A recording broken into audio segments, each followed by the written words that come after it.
Hi, this is Sci-Fi Talk, the podcast on how sci-fi, fantasy, horror, and comics help us explore our humanity. Today I have distinguished actor, and this guy's voice is so amazing, Keith David. Recently you might have seen him on 21 Bridges, also on an episode of Blackish. He's been on The Flash, of course, Trials in The Thing, also Pitch Black and Armageddon. And right now he is starring for Dust in one of their new audio plays, Flight 008. Welcome, Mr. David. It's so good to talk to you. Thank you. I appreciate it. That voice, man, I'll tell you, God blessed you with that voice. Well, God is good every day. Thank you. I appreciate it. There you go. There you go. This is an interesting story, and I've covered some of the Horizons stuff before. I've even talked to the producer, especially Kai introduces it every week or every episode. This one is interesting. The plane it's Flight 008, and it ends up actually, the best way to describe it is going through a ripple in time. So can you tell us a little bit about who you voice in this? Well, I narrate the story. So, cool. And take you along this journey where, Cool.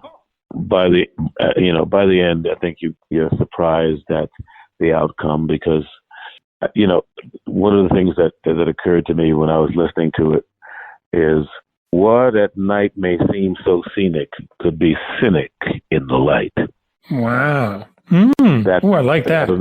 I don't know why that, that sort of hit me as I was listening because, one of the things is, and I don't really remember the main character's name. I can't think of it right now, but when when people start getting cocky about what they think they know or how they think they're going to handle a situation, and then suddenly life thrusts them into another situation. Isn't it funny how all of a sudden all that bravura turns into something else? Oh, yeah. There is more sci-fi talk, so stay tuned. I think some people are living that in real life right now, too, as a matter of fact. And isn't it ironic that there may not be a direct, it may be sort of indirect, the parallel about how we have to live in that story. Yeah. How we're living now. It's like, you have to be careful about the people who you encounter on the way up, because on the way down, you may see some of those same folk. Isn't that the truth? So this particular story, did you get a chance to hear it with some of the other voices as well in the completed project? In the completed project, once it aired, I listened. Once I got a nice preview of it. Great cast too. Yeah, because Danny Trejo and I, we've done. I think it was Rick and Morty. I think we did together. We did an episode of Rick and Morty. I think we're in the same episode. But anyway, we've both done Rick and Morty. I run into Danny at those events. We did a movie together about 2006. I think it was something like that. 2006. I love this kind of drama, audio drama, because it really allows your mind to kind of imagine things. What's your feeling on doing this type of thing? I know you've done voiceovers and you're a great narrator as well, and in this piece as well. But what's your feeling about this type of drama, doing it kind of like an old-fashioned theater of the mind? I love it. I listen to a lot of old-time radio, practically all of it. Oh, yeah. I love the detective stories, Dick Powell as Richard Diamond and Dashiell Hammett stories. Oh, yeah. In fact, one of my teachers, Norman Rose, was the narrator for, I think, Dimension X. Oh, wow. One of those sci-fi movies, yeah.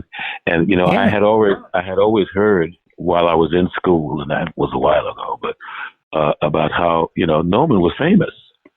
He was a great voiceover person. In fact, he was the voice of Juan Valdez. Oh, wow. You're probably too young to remember. No, I'm not. Colombian, the taste of Colombian coffee, Juan Valdez. That's right. Well, he was the voice. He was Juan Valdez.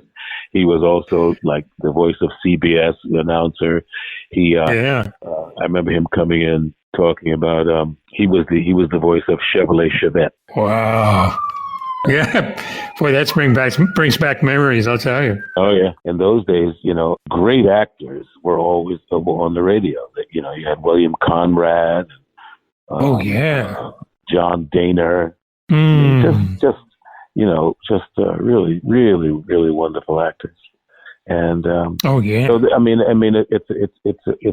it's a great thing to do, and it's what fascinates me, continues to fascinate me, is because when you don't have the visual, because nowadays with special effects and all that stuff, you can certainly get carried away with the visual. The visual can take you places, and you forget how bad the story is, and some people don't care. But when you only have the story and the voice, and then you're left up to your own imagination, then the actors' voices have to create those circumstances and paint those pictures, and it's fascinating when you have really good storytellers. Then you really don't miss the visual because you see it because they've made you feel it. Mm-hmm. And hopefully that's what we do in the podcast. You know what I mean? Yeah. You get to feel the party. You get to feel the lonely room. You get to see all those things. You get to feel them through your auditory senses. Yeah, I'll tell you, especially in the hands of someone like you that not only has the voice, but the acting training and experience to really make those stories come to life. And as a listener, you can totally get lost in that. So I know you've done a bang up job on this. I just, hearing your work in the past, I know it's going to be awesome. Well, I appreciate that. What's also different now is before you used to kind of, especially going way back, used to kind of huddle around the radio and listen to it. But now you can bring it in all sorts of devices, even your phone, and listen to it. So the possibilities are endless to be able to access this material that wasn't there like even 20, 30 years ago. It's really amazing how things have changed. Yeah, it is. I got to ask you a question about The Thing, and it's kind of a hypothetical question. At the very end, of course, you and McCready, Childs and McCready are there. Now, in your mind, was Childs the thing, one of the things, or was he Childs? It wasn't me. Oh wow! Well, that's what I contend. It was almost 35 years ago. So wow, yeah. I seem to remember that we shot it like both ways, as if it was me and if it wasn't, and I don't remember exactly what he settled on, but it's so if you think so. That's the bottom line. Okay. Yeah. I mean, cool. It is who you think it is. Mm-hmm. All right, I love it. Yeah, you've been in some other great sci-fi movies I mentioned earlier too. Is this a genre you like working in? I love it. So this was an easy sell for you to do this particular project for Flight 008. I had no problem whatsoever. That's great. You produced a documentary on and actually narrated it on one of my favorite Universal monsters, the Gillman or the creature from the Black Lagoon. Oh wow! I'm glad. Yeah. I love that. That was fun. It was years ago. I mean, I grew up watching those movies, and they got kind of as they went on, but the first few were really good. Yeah. But he was great. Of course, the great Rico Browning did all the underwater stuff. And then there was another actor did him on land. But those were cool movies and got all of that. The Amazon was actually in the good old Universal Studios, but in their tank there. But great stuff. They've tried to remake it. I think even John Carpenter wanted to remake it, but this one just still endures. And I love what's the actress who played it? She was very popular in the '60s. Yes, Miss Julia Andrews, I think was her name. Was that her name? Something like that. Yeah, she was very, very big, and she was great. And yeah, the other actors that we saw in a lot of those films were in it too. And yeah, that was a fun movie. So, what was it like to produce something like that? Yeah, I mean, I certainly was not alone.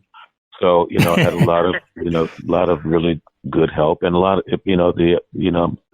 my other partners, collaborators, they worked very hard to get it done. So my part was relatively easy, sitting in the studio and then just trying to put the word out. But it was a really good experience. All right, why don't we take a short break? We're talking to the great Keith David, and we'll be right back. Back on Sci-Fi Talk with Keith David. I got to ask you your opinion about Chadwick Boseman that you worked with in 21 Bridges. What did you think about working with him? I loved working with him. He's a very talented young fella, and I had a great time with him. Really good time. There is more Sci-Fi Talk, so stay tuned. A little bit of trivia. He's from Anderson, South Carolina, and a friend of our family used to actually play intramural basketball with him. So oh, really? It's really kind of funny. Yeah. As far as doing narrations, I guess based on the project is how you approach it, and or to set the tone or whatever, or is that something that you collaborate with the director? Any acting job under any circumstances is always a collaboration between your understanding of the text and the direction, and hopefully you jive. And if you don't disagree, you have a couple of choices: don't do the job, or find that happy medium. Because in the best sense, it is collaboration. So come up with a version that you believe is the most right for the project. I mean, I don't want to fight with the director. I don't always have to agree with them, but I do want to at least try what they suggest, because I know that just because I didn't think of it doesn't make it a bad idea. Is there anyone that stands out to you that you've worked with that directed you in something? I mean, certainly I did one movie with Clint Eastwood, and I love. Oh, wow, yeah. He's got such, as far as I'm concerned, he has such respect for actors. He would come and make a suggestion to me, and it was just very subtle. He'd whisper in my ear, sort of, walk by in a very, very soft-spoken manner. And it was just so respectful. He didn't cut me off at the knees, okay, pull it back, And I was like, wow, that's so hip.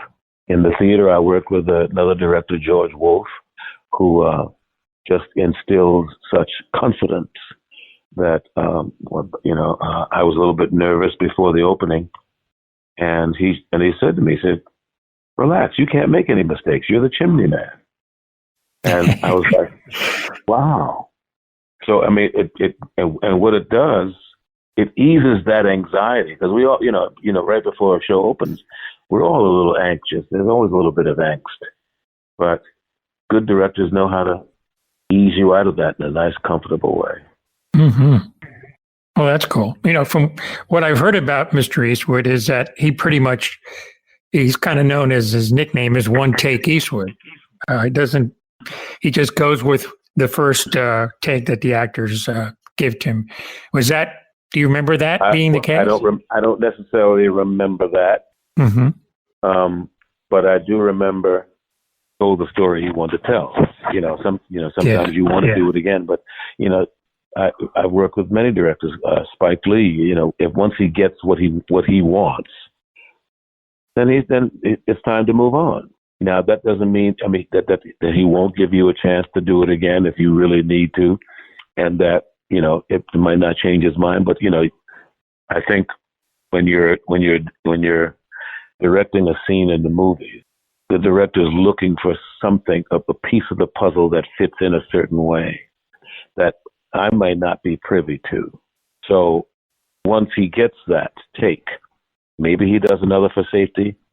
Maybe he does another one because he wants you to do whatever it is that you thought should be different. And sometimes that winds up being better, but sometimes it's not.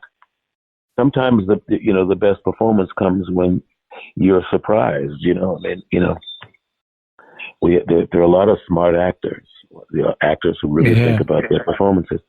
But sometimes the willingness to give up whatever you thought was the most right has the most magic. Yeah. What about playing comical roles, especially like recently on Blackish? Kind of playing those kind of roles. That's another great cast too, by the way. Yeah. And is that something you'd like to do more of? Absolutely. I like to work, man. I mean, it doesn't matter what the genre is. I mean, if you're good acting is good acting, whether it's in a comedy or, a dramedy, a tragedy, whatever. You have to be true to the moment, whatever the moment is.